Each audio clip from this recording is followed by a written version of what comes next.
이 아침에 함께 보실 말씀 마태복음 15장 29절에서 39절까지 말씀입니다. 교독하신 후에 39절은 함께 읽도록 하겠습니다. 예수께서 거기서 떠나사 갈릴리 호숫가에 이르러 산에 올라가 거기에 앉으시니 큰 무리가 다리 저는 사람과 장애인과 맹인과 말 못하는 사람과 기타 여럿을 데리고 와서 예수의 발 앞에 앉힘에 고쳐주시니 말 못하는 사람이 말하고 장애인이 온전하게 되고 다리 저는 사람이 걸으며 맹인이 보는 것을 무리가 보고 놀랍게 여겨 이스라엘의 하나님께 영광을 돌리니라.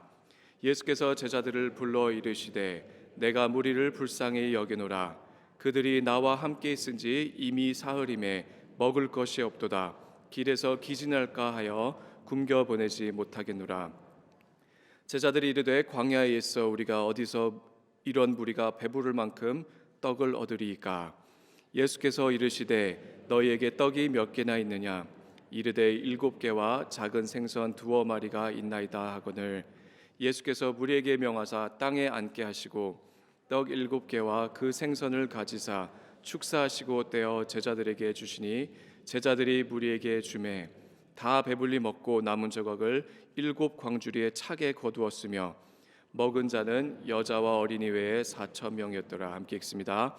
예수께서 무리를 흩어보내시고 배에 오르사 마가단 지경으로 가시니라. 아멘. 최근에 학생들과 사역을 하면서 그들이 저에게 주었던 질문들을 좀 정리하게 되어 보았습니다. 목사님, 소명에 관해서 말씀 전해주세요. 목사님, 뜻대로 되지 않는 인생 어떻게 해야 하나요?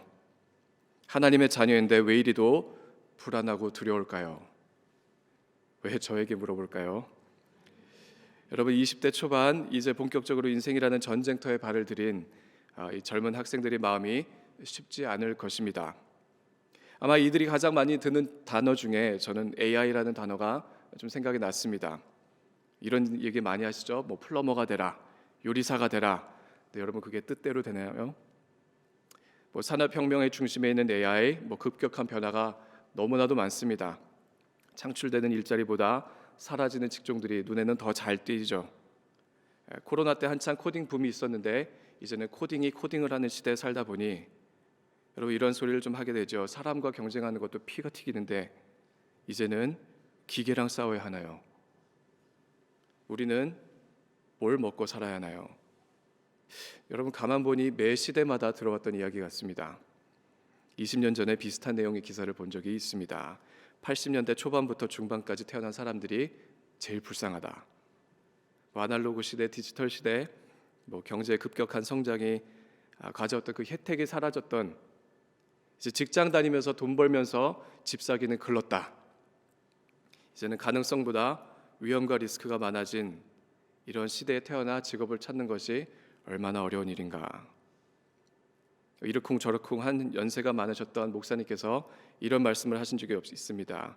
그래도 너네는 굶어 죽거나 전쟁터 끌려나갈 일은 없잖아. 물론 어느 정도 일리가 있기도 합니다. 그러나 앞으로는 결코 모를 일이죠. 여러분 지금 시대는 전 세대가 모르는 시대이고 내일은 우리가 모를 시대일 테니 말입니다. 성경의 표현을 빌려 이것을 저는 빵 문제라고 부르겠습니다. 세상의 뉴스들은 어디서 그 많고 무시무시한 통계들을 가져오는지 여러분 세대를 관통하는 질문이죠. 무엇을 먹고 살아야 하나요? 나의 인생은 어디로 흘러가고 있습니까? 나에게 내일은 있을까요? 여러분 하나님께서 주신 소명이 귀하고 부르심이 중요한데 성경에 나온 사람들과 우리는 비슷한 생각을 하고 있죠.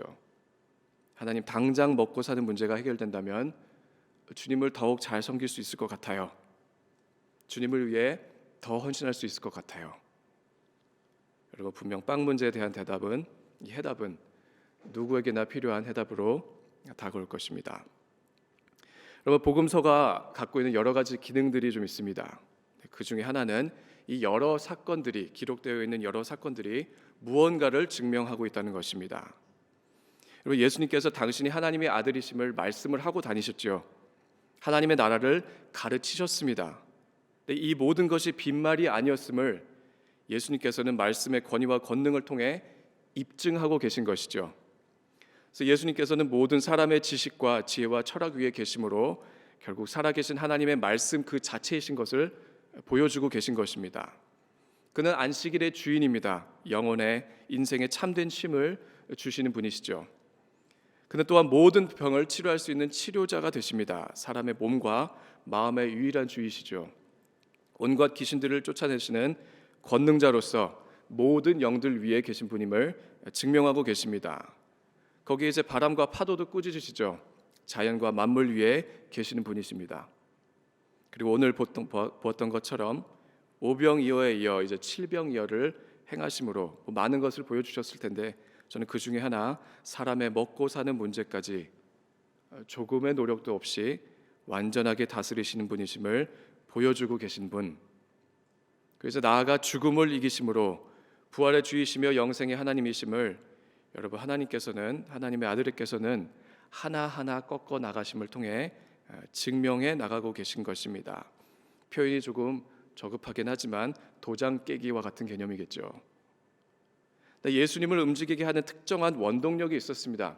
그것은 긍휼이었습니다. 32절 말씀 함께 보시겠습니다. 예수께서 제자들을 불러 이르시되 내가 무리를 불쌍히 여기노라. 여러분, 이들은 단순한 무리가 아니었습니다. 오병이어가 주로 유대인들을 위해 베풀어 주셨던 기적이었다면 칠병이어는 이방인의 땅에서 행하고 계신 기적이지요. 아직 구원 밖에 있는 이방인들을 향한 하나님의 마음이 예수님을 통해 나타나고 있습니다. 근데 여기서 한 가지 놀라는 것은 제자들의 반응입니다. 불과 얼마 전에 오병이어로 적게는 10,000명이 넘는 그 사람들을 어떻게 먹이셨는지를 본인들이 보았죠. 33절에 이렇게 말을 하고 있습니다. 제자들이 이르되 광야에 있어 우리가 어디서 이런 무리가 배부를 만큼 떡을 얻으리이까. 광야에 있어, 삶의 광야죠. 필요한 것이 풍족하게 있는 것이 아니라 필요한 것이 없는 곳이 광야입니다. 우리가 어디서 얻으리이까? 현실적인 문제이죠. 내가 갖고 있는 이 능력으로 무엇을 할 수 있단 말입니까? 내 코가 석재인데 누구를 먹인단 말입니까? 여러분, 제자들을 비난할 것 하나도 없습니다. 저도 비슷한 것 같아요. 아무리 시간이 흘러도, 나이를 1살 2살 먹어도 은혜가 나를 덮고 있음에도 불구하고 저는 지금도 의심할 때가 있고, 지금도 불안할 때가 있고, 지금도 성장이 더디한 것을 보게 됩니다. 예수님께서 제자들도 긍휼하게 여기시는 마음으로 이런 말씀을 하십니다. 34절, 예수께서 이르시되 너희에게 떡이 몇 개 있느냐. 여러분, 인생에서 맞이하는 수도 없이 많은 문제들 가운데 특별히 마음에 품고 살아가고 있는 여러 근심과 걱정들 가운데 여러분과 제가 반드시 알아야 되는 것이 한 가지가 있습니다. 여러분, 모든 빵 문제의 시작은 하나님께 능력이 부족한 것이 아니라 사람의 믿음에 문제가 있기 때문입니다. 여러분, 그리스도인이 광야와 같은 현실을 두려워하는 이유가 있습니다. 그것은 하나님께 대한 의심을 완전히 해결하지 못했기 때문입니다. 이러한 사람을 잘 아신 하나님께서 구약에 우리에게는 조금 생소한 표현을 여러 번 사용하시게 되는 것을 좀 발견하게 됩니다. 이 아침에는 2가지만 짚고 넘어가려고 합니다. 첫 번째는 여러분 잘 아시는 민수기 11장에 나오는 내용입니다. 여러분, 민수기 11장은 출애굽 이후에 이제 시내산에 머물다가 가나안을 향하여 전진하고 있는 이스라엘에게 하나님께서 하신 일들을 보게 되는 장면입니다. 광야길을 걷다 보니까 고기가 생각이 났겠죠. 내용이 좀 길지만 제가 읽도록 하겠습니다. 이스라엘 자손이 울며 이르되 누가 우리에게 고기를 주어 먹게 하랴. 우리가 애굽에 있을 때는 값없이 생선과 오이와 참외와 부추와 파와 마늘들을 먹은 것이 생각나거늘 이제는 우리의 기력이 다하여 이 만나 외에는 보이는 것이 아무것도 없도다 하니. 여러분, 만나로 임했던 하나님의 은혜가 처음에는 닿을 수 있죠. 시간이 지나면 식상해지는 것은 이스라엘뿐만이 아닐 것입니다. 세상 천하의 온갖 기적과 은혜를 알았던 이스라엘입니다. 그러나 끊임없이 불평하는 백성들로 인해 모세가 닳고 닳았던 것을 저희가 보게 됩니다. 모세의 고백입니다. 어찌하여 주께서 종을 괴롭게 하시나이까? 어찌하여 이 모든 백성을 내게 맡기사 내가 그 짐을 지게 하시나이까? 책임이 심히 중하여 나 혼자는 이 모든 백성을 감당할 수 없나이다. 내게 은혜를 베푸사 즉시 나를 죽여 내가 고난당함을 내가 보지 않게 하옵소서. 네, 이때 하나님께서 2가지 말씀을 하십니다. 첫 번째는 이 말씀입니다. 이스라엘 노인 중에 내가 알기로 백성의 장로와 지도자가 될 만한 70명을 모아 내게 데리러 와라. 내가 너와 함께 하리라. 하나님께서 모세에게 동역자들을 붙여주고 있는 장면이죠. 여러분, 결국 광야와 같은 인생길에서 하나님께서는 여러분과 제가 홀로 걷지 않게 하시고 믿음의 동역자들과 공동체를 통해 인생의 짐을 함께 지도록 부르시는 것입니다. 두 번째로 이런 말씀을 하십니다. 또 백성에게 이르기를 내일 고기 먹기를 기다리라. 우는 그 장면 모든 것을 보고 계셨고 다 들으셨던 것이죠. 여호와께서 그 모든 것을 들으시고 고기를 주어 먹게 할 것이라 말씀하고 계신 것입니다. 근데 하루나 이틀이나 닷새나 열흘이나 20날만 먹을 뿐 아니라 냄새도 싫어하기까지 한 달 동안 먹게 하시리니 이는 너희가 너희 중에 계시는 여호와를 멸시하고 그 앞에서 울며 이르기를 우리가 어찌하여 애굽에서 나왔던가 함이라 하라. 하나님께서 사람의 사소한 원함까지 들어주고 계시는 장면입니다. 근데 여기서 모세가 오늘 제자들과 비슷한 말을 합니다. 들어보십시오. 모세가 이르되 나와 함께 있는 이 백성의 보행자가 60만 명이 온데 주의 말씀이 한 달 동안 고기를 주어 먹겠다 하시오니 그들을 위하여 양떼와 소떼를 잡은들 조카오며 바다의 모든 고기를 모은들 조카오리까. 광야에서 빵을 어디서 찾습니까?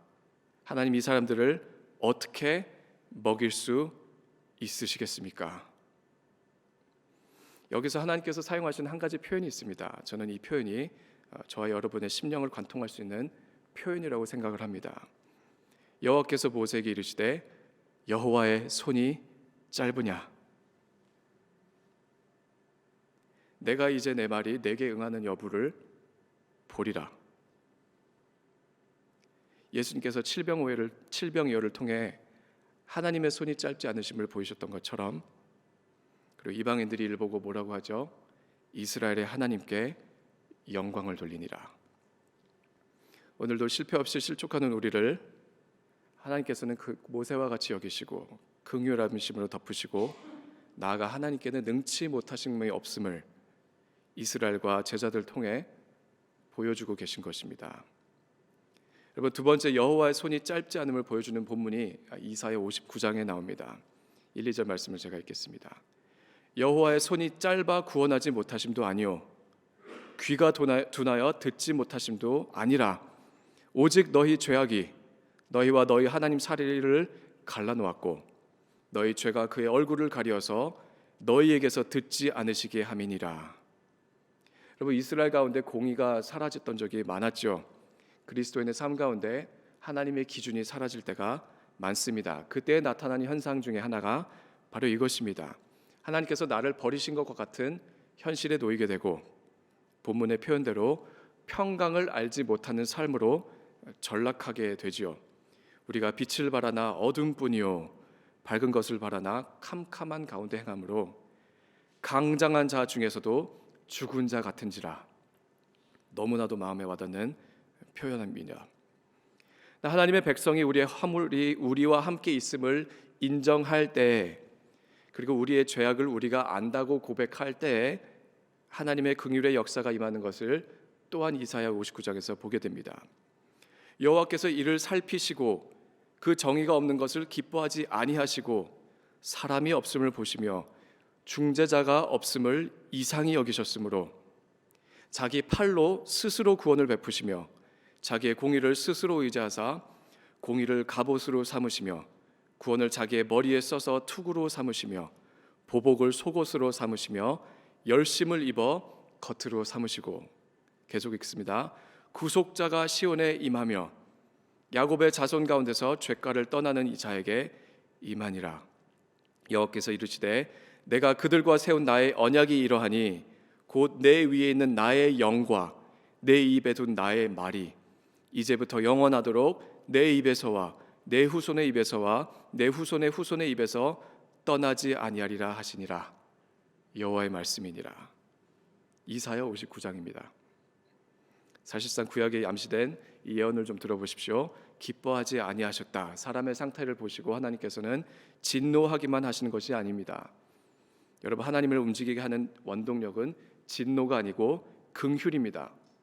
진노는 하나님의 거룩의 기능일 뿐입니다. 사람이 없음을, 곧 중재자가 없음을 이상히 여기셨으므로 당신의 백성을 구원하기 위해 누군가의 중재자의 역할을 해줘야 되는데 그 사람이 없음을 알게 되셨고, 그 어느 누구도 그 역할을 할 수 없음을 하나님께서 알고 계셨죠. 그래서 자기 팔로 스스로 구원을 베푸시며 자기의 공의를 스스로 의지하사 하나님께서 스스로 이 일을 감당하기로 하셨던 것입니다. 그래서 공의를 갑옷으로, 구원을 투구로, 보복을 속에 입는 옷으로, 열심을 겉옷으로, 여러분 잘 아시는 에베소서 6장 전신갑주가 나오는 이 본문입니다. 그건 사람이 입기 전에 하나님께서 입으셨던 것입니다. 결국 복음의 내용이죠. 여러분, 긍휼의 마음으로 죄악된 인생 가운데 우리를 버려두지 아니하시고 사람이 결코 할 수 없는 일을 하나님께서 스스로 절대적인 중재자 예수 그리스도를 보내주심으로 감당하게 하셨고, 구원의 예수님께서 공의로 죄와 죽음과 뱀에게 보복하시며 열심으로 하나님의 구원의 십자가를 감당하셨던 것. 여러분, 결국 광야와 같은 인생이 현실보다 훨씬 더 두려운 죽음으로부터 살리신 여호와의 손이 결코 짧지 않습니다. 말씀을 정리합니다. 여러분, 앞서 말씀드렸던 그 수많은 젊은이들의 고민이 있죠. 뿐만 아니라 오늘을 살아가고 있는 불투명한 소명과 내일에 대한 두려움을 가지고 살아가고 있는 그리스도인들을 위해 한 신학자가 쓴 글을 제가 좀 읽게 되었습니다. 저는 그 글 중에서 딱 한 문장이 제 마음에 다가왔던 것을 기억합니다. 그리스도인의 소명은 무언가를 하는 것이 아니라 누군가를 따르는 것입니다. 여러분, 우리가 따르는 예수 그리스도, 우리를 구원하시고 붙잡으시며 견인하시는 그분의 손이 결코 짧지 않습니다. 우리는 하나님의 긍휼하심을 입고 살아가는 존재인 것을 기억하십시오. 여러분의 상황을 아시고 칠병이어의 능력을 땀 한 방울 없이 베푸실 수 있는 분이 여러분과 저의 구원자 되신 예수 그리스도이십니다. 두 번째로 모세를 위로하셨던 그리스도께서 오늘 여러분과 저와 함께 하십니다. 특별히 믿음의 동역자들과 믿음의 공동체 곧 교회를 통하여서 우리를 홀로 걷게 하지 아니하시며 여러분과 저를 견고히 세워 나가실 것입니다. 마지막으로 그리스도께서 흑암과 사망의 권세로부터 우리를 구원하셨다면 여러분, 인생 가운데 건지실 수 없는 문제란 단 하나도 없을 것입니다. 결국 빵 문제를 여는 열쇠는 여호와의 손이 짧지 않음을 신뢰하는 것에서 시작되고 끝이 나는 것입니다. 기도하시겠습니다.